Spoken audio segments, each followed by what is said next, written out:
Olá, eu me chamo Patrícia Guarnieri, sou professora pesquisadora na Universidade de Brasília, atuo no programa de pós-graduação em administração e sou líder do grupo de estudos e pesquisas avançadas em logística e supply chain management. Vou apresentar o artigo titulado Desastre ocasionado pela mineração inadequada de salgema em Maceió, uma discussão sobre a perspectiva da responsabilidade social corporativa. E para iniciar, é importante enfatizar que esse é considerado o maior desastre socioambiental da América Latina em zona urbana em curso, né, que acontece nesse momento em Maceió, Alagoas, e acontece realmente porque não houve a estabilização do solo até esse momento, né. Então, continua impactando a vida de milhares de pessoas, né, e apesar disso, de todos os impactos sociais, ambientais, econômicos e culturais que já foram ocasionados, esse desastre ainda é desconhecido por grande parte da população brasileira, está longe de ser resolvido e tem sido divulgado mais amplamente na mídia local. Até o momento, né, e esses são dados oficiais, mas a gente estima que esse número ainda é muito maior, cerca de 60 mil famílias foram diretamente impactadas. Essas tiveram que desocupar suas residências devido a um fenômeno que em geologia é chamado de subsidência. A subsidência foi decorrente da exploração inadequada de salgema, que é a matéria-prima para a fabricação de plásticos, PVC e soda cáustica, pela Braskem. E além dos moradores, foram também afetados os micro e pequenos empresários.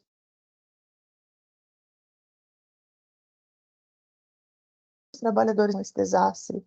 mais diretamente foram Mutange, Bom Parto, Bebedouro, Pinheiro e parte do Farol, que são bairros, inclusive, dentre eles nós temos aí bairros históricos, que foi onde a cidade de Maceió iniciou, né? E, além desses bairros, alguns outros também nas adjacências, que não estão incluídos na zona de risco, como os bairros dos Flechais, de baixo e de cima, também sofreram com esse desastre. E isso resultou no ilhamento social dos moradores, aumento de violência, dificuldade na mobilidade, entre outros vários impactos também. Então, considerando essa contextualização, o objetivo geral do trabalho é analisar, sob a perspectiva da responsabilidade social corporativa, quais são os principais impactos, possíveis soluções e obstáculos que circundam o desastre socioambiental do afundamento dos bairros em Maceió, Alagoas, ocasionado pela extração inadequada de salgema. Esse trabalho se justifica, né, principalmente porque ele estuda o contexto pós-desastre, sob a perspectiva da responsabilidade social corporativa, por meio de uma abordagem de estruturação de problemas, Problem Structuring Methods, adequada para problemas complexos e mal estruturados, nos quais elementos de decisão não estão dos stakeholders e, além disso, envolvem objetivos que são conflitantes, né, como ocorre em situações envolvendo. Esses insumos, né, dessa pesquisa também podem ser úteis para gestores públicos na proposição de políticas públicas e mecanismos de controle da operação de empresas no ramo da mineração, como é o caso da empresa que faz a extração salgema, né? Bem como para que gestores de empresas mineradoras embasem suas decisões em elementos holísticos a fim de evitar desastres como ocorrido em Maceió, Alagoas. Cabe ressaltar que outras regiões do Brasil também fazem a extração de salgema, sendo o estado do Espírito Santo um dos maiores extratores, né? Então, a gente ainda tem risco de que desastres como esse ocorram em outras regiões do Brasil, né? Porque a técnica para extração de salgema normalmente é a mesma por todas as empresas que fazem essa extração. O método que foi utilizado para realizar essa pesquisa, né, é uma pesquisa de natureza aplicada, predominantemente qualitativa, exploratória e descritiva. Os procedimentos técnicos, então, a gente utilizou o estudo de caso, né, com base no desastre e afundamento dos bairros pela extração irregular de salgema em Maceió, como instrumento de coleta de pesquisa, principalmente por meio de entrevista em profundidade, baseados na metodologia Value Prerequisite Thinking, de Kinney, 1992, mas também baseado em documentos. A amostra de participantes das entrevistas foi definida pela técnica Snowball, ou bola de neve. Foram realizadas 23 entrevistas em profundidades e analisados alguns outros documentos, e foi utilizada também a saturação teórica, que pode ser empregada em investigações qualitativas para definir o momento de cessar as entrevistas. Para analisar os dados coletados, foi utilizada a análise de conteúdo de Bardan, e aspectos éticos foram seguidos, como a disponibilização do termo de consentimento livre esclarecido e observação também das normas do Conselho Nacional de Ética em Pesquisa. alguns conceitos básicos, né, aqui, com base na revisão da literatura, um desastre ambiental ele é possível de ser definido, né, a partir do dano ambiental, sendo entendido como toda degradação ao meio, seja em seus aspectos naturais, culturais e artificiais, que permitem e condicionam a vida em todas as suas formas. No caso do desastre em questão, a gente ainda extrapola, né, porque ele não é simplesmente um desastre ambiental, ele também foi um desastre social e econômico, né, e cultural. Houve vários outros impactos também que até hoje afetam a população. E também alguns autores, né, colocam que é imperativo examinar a compensação entre as dimensões operacionais, pois a busca das atividades econômicas para gerar valor deve se limitar para preservar o meio ambiente, promover o desenvolvimento econômico e defender os direitos humanos e o bem-estar da comunidade. Pressupostos que claramente foram, né, afetados aí com relação ao contexto do desastre. Pearson e Clark são autores seminais no que se trata a responsabilidade social e cooperativa, afirmaram que quando ocorrem crises, as empresas podem assumir quatro tipos diferentes de posturas frente à crise, tanto na preparação como nas respostas que dá à sociedade. Reativa, colaborativa e defensiva, proativa. Tal postura frequentemente é evidenciada em relatórios empresariais. E, para finalizar nessa parte de conceitos, também um outro conceito que tem relação com o que nós analisamos, né, é o termo de Environmental and Social Governance, ou ESG, né, Governança Social e Ambiental, que abrange a noção de alcançar resultados financeiros por meio de ações de uma variedade de domínios, ético, ambiental, social e governança, né. Atualmente, o termo ESG está entre os conceitos mais amplamente adotados em relatórios empresariais, lógico, nos documentos analisados, que foram relatórios empresariais, que existe, né, todo esse contexto do uso de ações, né, socioambientais para relato nesses relatórios de sustentabilidade, sempre considerando que o alvo principal são os acionistas, né, que investem na empresa. Como principais resultados, né, utilizando a metodologia Value for Considered Thinking, explicando brevemente, essa é uma metodologia que vai auxiliar por meio de entrevistas, né, em profundidade, também por meio de questionários, análise documental e outras formas de coleta de dados, a conseguir extrair de decisores percepções que muitas vezes não estão claras e que são elementos de decisão que podem contribuir, enfim, para o entendimento melhor de um contexto, digamos, problema, né? E normalmente a gente começa sempre pela meta ou solução ideal, que seria um objetivo mais estratégico. Depois nós conseguimos analisar essas metas, né, essas soluções ideais, em objetivos fundamentais ou metas mais específicas, que são a subdivisão da meta mais abrangente em metas mais específicas, e também podemos analisar quais são os obstáculos para que essas metas, soluções ideais sejam também implementadas, além das consequências, né? Então, a partir de agora, eu vou apresentar os resultados com base nessa estrutura, que é a estrutura proposta por Kenny em 1992, com relação à metodologia Value for Considered Thinking, né? Que é centrada sempre em valores. O que importa para os decisores, né, os stakeholders, o que eles se importam a respeito daquele contexto de decisão. Bom, primeiramente, com relação às metas ideais, considerando pós-desastre, a maioria dos entrevistados relataram algumas soluções ideais que poderiam ser tomadas agora, né? Lógico que a solução ideal, se a gente fosse considerar o desastre ainda não ocorrido, seria não ter tido a extração de sal gêmeo inadequada, né? E que não houvessem todos os impactos que existiram aí após o desastre. Mas considerando que nós não temos como mudar o que aconteceu, nós questionamos aos entrevistados, né, quais seriam essas metas ou soluções ideais a partir desse momento que o desastre já ocorreu e que nós precisamos mitigar esses danos, né, sofridos pela população. Alguns entrevistados concordaram que a construção de um parque ambiental na área afetada que garantisse a preservação da biodiversidade do solo e, ao mesmo tempo, pudesse ser usufruída por toda a população com acesso controlado seria importante, né? Estima-se que em 10 a 15 anos, e é uma estimativa, então a gente não tem certeza disso, o solo se estabiliza, então essas áreas poderiam ser visitadas, né? Uma segunda solução seria a construção de um bairro modelo com moradias sociais para pessoas vulneráveis. Uma terceira é a revisão do acordo financeiro firmado entre o Ministério Público Federal e a Braskem, tendo em vista a indenização e ressarcimento justo aos moradores e empresários das regiões afetadas, incluindo aquelas que não constam na área de risco, mas ficaram isoladas devido à desocupação dos outros bairros.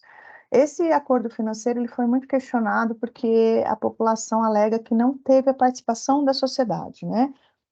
A partir do momento que o Serviço Geológico do Brasil, né, CPRM, ela deu um diagnóstico, né, bem detalhado, colocando como a extração inadequada de salgema a principal causa pelo desastre, o Ministério Público Federal, né, a fim de proteger a população, bloqueou recursos da Braskem e foi em busca de firmar esse acordo para que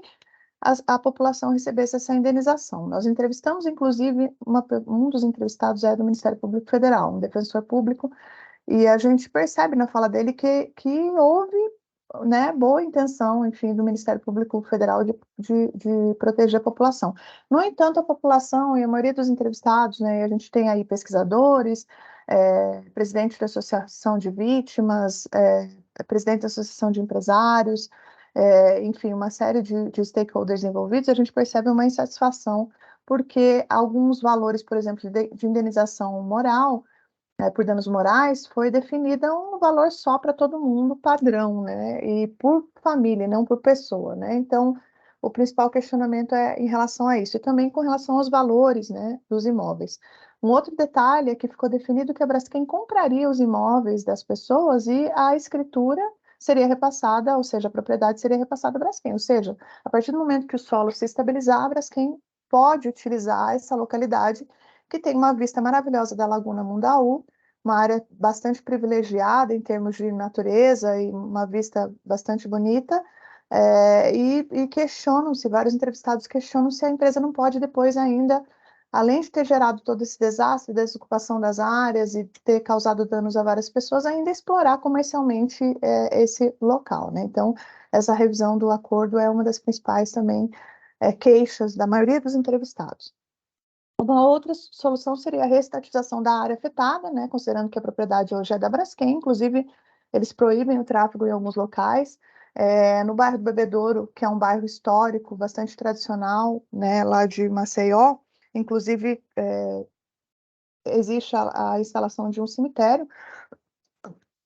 e esse cemitério, até a circulação dentro do cemitério, ela é limitada, então as pessoas não podem nem mesmo visitar seus entes queridos. A gente tem que considerar que o desastre também ocorreu num período em que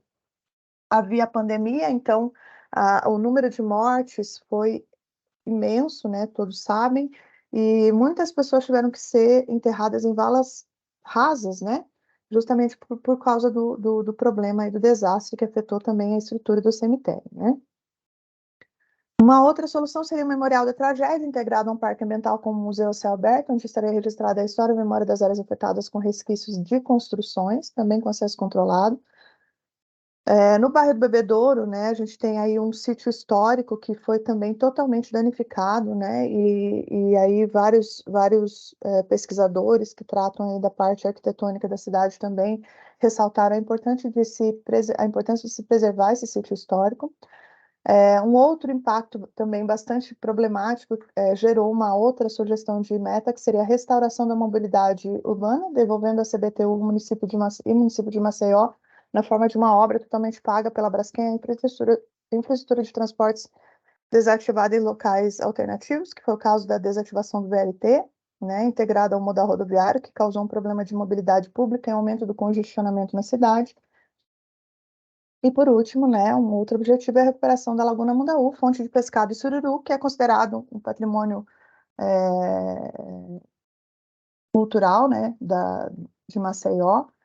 viabilizando a continuidade das atividades dos pescadores e marisqueiros da região. Inclusive, existe no bairro do Vergel, né, lá em Maceió, toda uma estrutura que foi feita com cooperativas, né, e utilizando aí toda o conhecimento e a mão de obra local para a produção de copogós feitos da casca dos sururus, baseados no conceito de economia circular. E isso também tem sido afetado devido a todo esse desastre. Considerando as metas intermediárias, né, a gente vê revisão do acordo financeiro, ressarcimento e indenização à prefeitura, que é algo que, na verdade, aconteceu nesse último mês, né, nos últimos meses, um pouco depois da gente ter aprovado o artigo, Investimento em projetos sociais de capacitação de trabalhadores informais e empresários, amparo dos animais abandonados pelos moradores que foram obrigados a deixar suas casas, recuperação da memória e tradições locais, como, por exemplo, grupos folclóricos, né, como folguedos, quadrilha e coco de roda, contratação por parte da Braskem de empresa para revitalizar toda a infraestrutura, pagamento de uma renda aos pescadores e marisqueiros, enquanto a atividade estiver prejudicada, publicização por parte da Braskem de todos os dados e informações sobre o desastre, porque hoje quem mantém todas as informações relativas à quantidade de famílias afetadas, quantidade de imóveis, quantas escolas foram desativadas, hospitais, quantas pessoas foram impactadas, é até, né, assim, a gente fica até, acha estranho, mas infelizmente todos esses dados estão concentrados na Braskem, que foi quem causou o desastre, né? Outro detalhe que foi ressaltado como um objetivo intermediário seria investimento em projetos de pesquisa, proposição de editais de fomentos e projetos de pesquisa para melhorar a qualidade de vida da população, em conjunto com a Fundação de Apoio à Pesquisa de Alagoas, e também retirar a indústria Braskem da cidade, de forma que cesse definitivamente com a extração de salgema, porque, apesar de todos esses impactos, a empresa ainda continua lá, né? Cessou as operações por um período, né? Justamente para tentar estabilizar o solo, mas ainda continua lá e pode voltar a explorar o salgema futuramente. Quanto aos obstáculos, né, foi ressaltado a concentração das informações de desastre por parte da Braskem, ou seja, nem mesmo a Prefeitura Municipal de Maceió detém as informações relativas ao desastre. O acordo socioambiental firmado pelo Ministério Público e Defensoria Pública, que impede os moradores de entrarem com ações individuais, o poder político da Braskem na cidade de Maceió e estado de Alagoas, a falta de divulgação do desastre pela grande mídia nacional e internacional, falta de investimento em pesquisa e iniciativas de mitigação de danos, falta de transparência das ações da Braskem, falta de revisão do plano diretor da cidade de Maceió, que permite que a Braskem, como detentora da propriedade dos imóveis, venha a explorar isso futuramente, falta do envolvimento e mobilização da sociedade maceioense e brasileira em prol da resolução desse conflito socioambiental, falta de envolvimento de políticos em prol de visibilizar o desastre, que isso já tem mudado, né? Então, inclusive, por exemplo, o senador Renan Calheiros tem defendido a criação de uma CPI para analisar, né, toda essa questão. A não penalização da empresa Braskem nas esferas penal e administrativa, né? Ressalta-se que a penalização dela foi somente na esfera civil, por meio desse acordo do MPF, e retirada da Braskem de Maceió. Como consequências, né? Aí foram apontadas consequências, caso as soluções ideais apontadas fossem implementadas e caso não, né? Então, se fossem implementadas, a consequência seria a melhoria da qualidade de vida da população de Maceió, região e circunvizinhas. Maceió poderia ser reconhecida como uma cidade modelo no ponto de vista socioambiental, maior foco no turismo em Maceió e redução da instalação de polos industriais que pouco contribuem para o PIB e o desenvolvimento local. E caso não fossem implementadas, a exploração da área afetada comercialmente pela Braskem, que poderia construir condomínios de luxo com uma vista privilegiada da Laguna Mundaú e ainda lucrar com o desastre que causou, a piora na condição de vida da população com a oferta precária de serviços públicos de saúde, educação e mobilidade urbana, sensação de impunidade e descrença nos órgãos públicos que deveriam buscar soluções em prol da população, incluindo aí prefeitura municipal, governo estadual, Instituto do Meio Ambiente, né, enfim, vários órgãos, Defensoria Pública, Ministério Público Federal, existência de um poder paralelo em Maceió comandado pela Braskem e instalação de novos empreendimentos industriais e empresariais nocivos ao meio ambiente.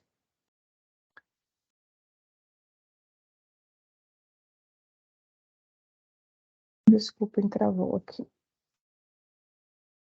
Como também resultados, né, os principais impactos ambientais, sociais e econômicos apontados, né, como econômicos, a bolha imobiliária causada pela injeção de capital das indenizações em Maceió fez com que o preço dos imóveis em Maceió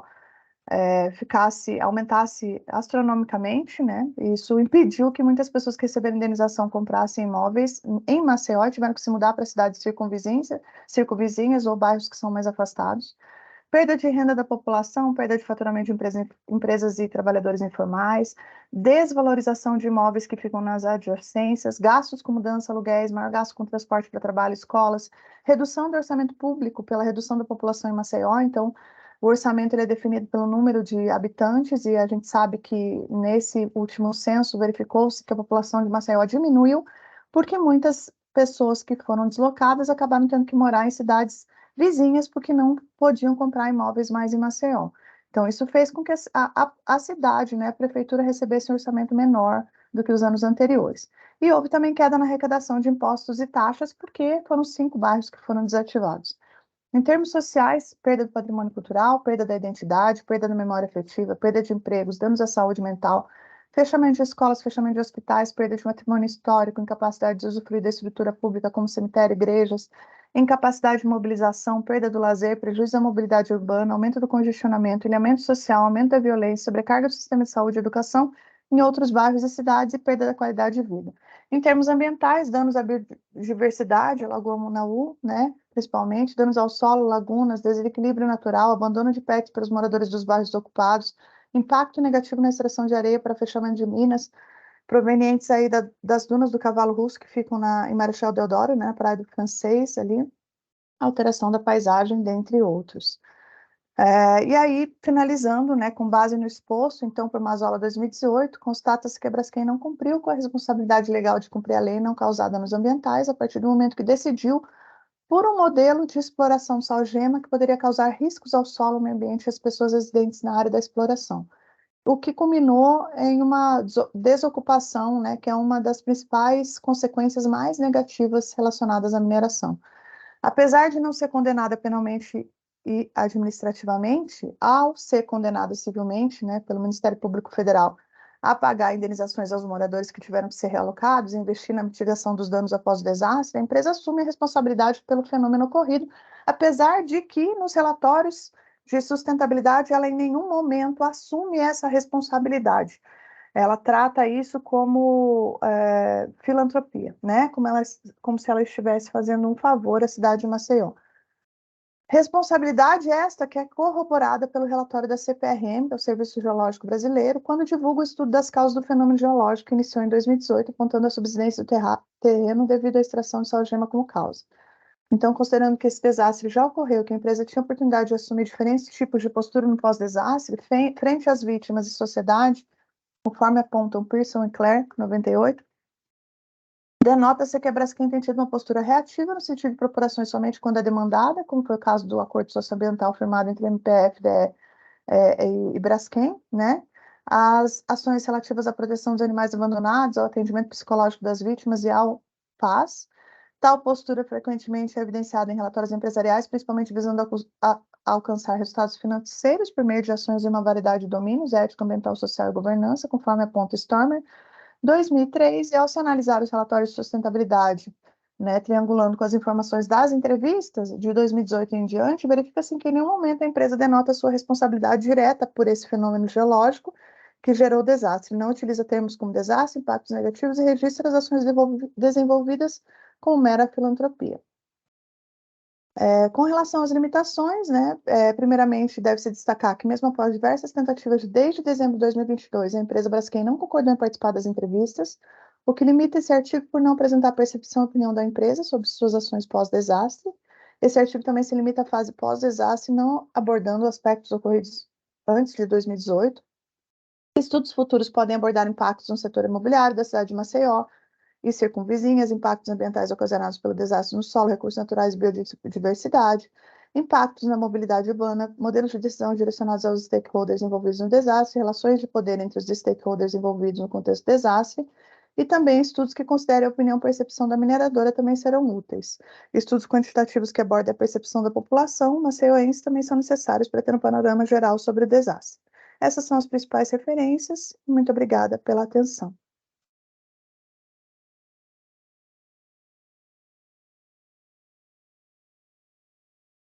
E eu acho que foi mais tempo.